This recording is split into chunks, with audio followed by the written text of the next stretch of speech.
We woke up this morning at 4:30 a.m. to take our daughter to the surgeon to have tubes put in her ears. This is a pretty routine procedure, but anytime you're a parent exposing your 1-year-old daughter to anesthesia for the first time, you have concerns and you're a little bit nervous. Nonetheless, we head out the door and we stopped at a local Starbucks because mom and dad need coffee. Got to the lobby, signed her in, hung out, and she noticed all the other kids waiting around.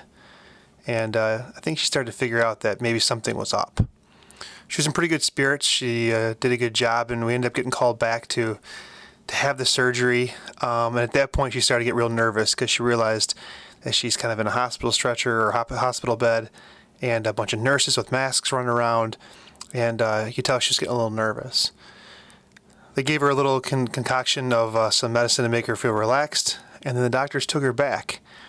And about 5-10 minutes later, a very quick procedure, the doctor came back and told us everything went great, and as the anesthesia wears off, you're good to go, and there was no problems whatsoever.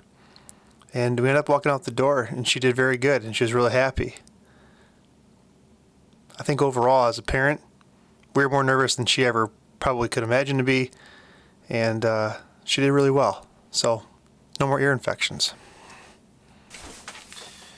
This morning, as I mentioned, we took our daughter to have just a kind of a basic procedure that most kids have done if they have problems with their ears draining and get a lot of ear infections. And as I mentioned that little monologue, I was more nervous than probably anyone else, just because you never know. What if my kid reacts to anesthesia in a bad way? But I took with me the Ricoh GR3x that you guys see right here. And I wanted to just take some pictures with it. I put it in a hard black and white simulation shot JPEG with a bunch of grain to kind of give it a filmic look, or maybe a pseudo filmic look, and just kind of see if I'm going to keep this camera. And I came away with a couple conclusions. This GR3x is fantastic. It's one of the only cameras, there's only a couple, that truly fit in your pocket, like a cell phone, that you can carry with you and document with. And from that perspective, it's really, really good. As you guys know, I had the regular GR3 and I had a GR2, which is a 28mm equivalent. Ultimately decided that that's too close or too similar to like what an iPhone would do. So I wanted to try the GR3X. Put this little thumb grip on it to make it more ergonomically appealing. And yeah, I'm just trying to see if I want to keep this or not. Now you're thinking to yourself, well, why wouldn't you keep this camera? And it comes down to a couple things. One, this camera is $946. Plus tax, right? So it's not cheap whatsoever. It doesn't do video. Well, it does, but I wouldn't use it for video because A, the focal length is too tight, and it's just, Ricoh doesn't do good video. It doesn't have a flash built in. It doesn't have a mic input. Basically what I'm trying to say, it's a one-trick pony. It's a documentary pocket camera, and it's a really good one at that. The lens is extremely sharp. The ergonomics on these Ricoh cameras are second to none for pocket cameras. Nobody else even comes close when it comes to these type of ergonomics. This big fat grip and the scroll wheels up here and back here, and how you can kind of quickly plow through the custom dials, which I have set up a couple different ways. Ricoh just nailed it with these GR series cameras, and they're really good at it. But there's always the question, like, why not this? Why not the Sony ZV-1? It also is similar in size, has a 1.8 to 2.8 aperture, 24 to I think 72 equivalent. It does do video, it does have a mic input, and from an overall perspective it's much more capable. But there's something about zoom lenses I just don't love. Have them turn it on and go zzz, and it just not my favorite thing. But the reality, and ergonomically, this ZV-1 is nowhere close to this. In terms of trying to change the exposure triangle, the access to it, no, it's not even close. In fact, I would say the RX series, which this is very similar to, they have a control ring on the front, which adds that ability to like make this aperture, and then you can make this maybe like shutter speed or ISO. That makes all the difference in the world. On the ZV-1, they took it away, and that makes a big difference. And so for me, I hate having less money tied up in gear. I've got my Nikon with a handful of lenses.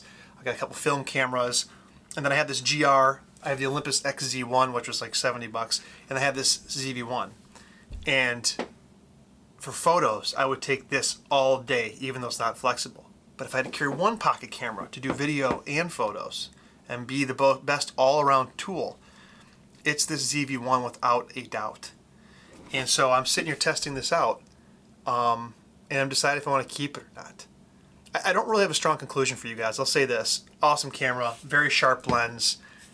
There's now an app. The guy that does like the Fuji X weekly film simulations, I think it's Richie Roche, whatever his name is. He has a Ricoh film simulation thing now, so they're getting into that whole thing with the Ricohs.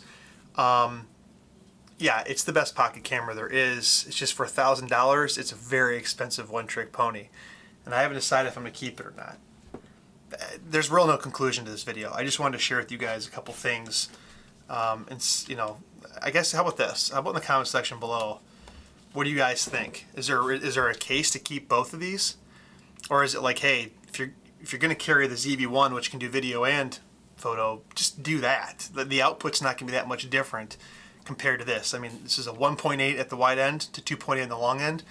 This is a 2.8. It's on a 1-inch sensor. I think it's backside illuminated. This is on an APS-C sensor.